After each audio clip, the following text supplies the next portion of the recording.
Hello everyone, welcome back to my channel Riya blogs বন্ধু। তো বন্ধুরা, তোমরা কেমন আছো? অসুবিধা তোমরা খুব ভালো আছো, আর আমিও তোমাদের ভালোবাসায় ভীষণ ভালো আছি। আজকে তোমাদের জন্য নিয়ে চলে এসেছি আরেকটা নতুন ভিডিও। অনেক দিন ধরে ভিডিও দেওয়া হচ্ছে না, তাই ভাবলাম একটু অন্যরকম ভিডিও দেওয়া যায়।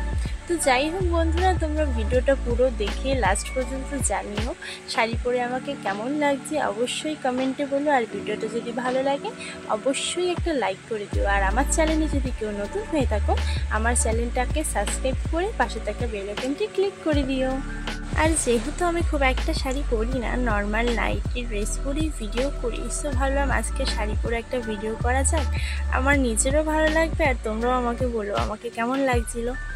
আর আমি এখনও এত বড় হয়ে ঠিকঠাক করে শাড়ি পরতে পারি না, তাই এই সিনথেটিক শাড়িটাই বেছে নিয়েছি। আর সিনথেটিক শাড়ি না খুব চটপট পরা যায়, কুচি ভালো পরে। আর সুতির শাড়িতে না কুচির পরতে চায় না, বিরক্তি লাগে। আর আমার কাছে যেহেতু ম্যাচিং ব্লাউজ ছিল না, সো আমি এই যে রেড কালার টপটা দেখছো, এটার সাথে এটাই পরে নিয়েছি। কারণ আমি যেহেতু শাড়ি পরি না, আমার শাড়ির সামন ব্লাউজ নেই, সেই জন্য আর ব্লাউজ ম্যাচিং করতে পারিনি। তো বন্ধুরা, তোমরা ভিডিওটা দেখতে থাকো, কেমন লাগলো অবশ্যই আমাকে কমেন্টে জানাবে।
দেখো, মোটামুটিভাবে কিন্তু শাড়ি আমি পরে নিয়েছি। আর যেহেতু এটা সিনথেটিক শাড়ি, তো খুব সুন্দর কুচি পড়েছে, আঁচলটাও খুব ভালো মতো হয়ে গেছে।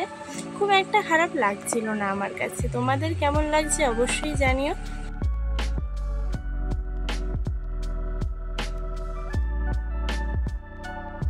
আঁচলটা বারবার নিচ দিয়ে বেরিয়ে যাচ্ছিল, যেহেতু শাড়িটা সিনথেটিক আর কোনো পিন করিনি। তারপর ভাবলাম না, এক পাশে এক পিন করেই নিই, দেখি কেমন লাগে। এটা তো খুব একটা খারাপ লাগছিল না। তারপর ভাবলাম খোপাটা ভালো লাগছে না, চুলটা খুলেই ফেলতাম। এবার একটু পদের লাগছে। আর যেহেতু আমি কোনো সাজগোজ করিনি, নর্মালভাবেই শাড়িটা পরেছি, আর এর থেকে তো বেশি কিছু আশা করা যায় না, তাই না?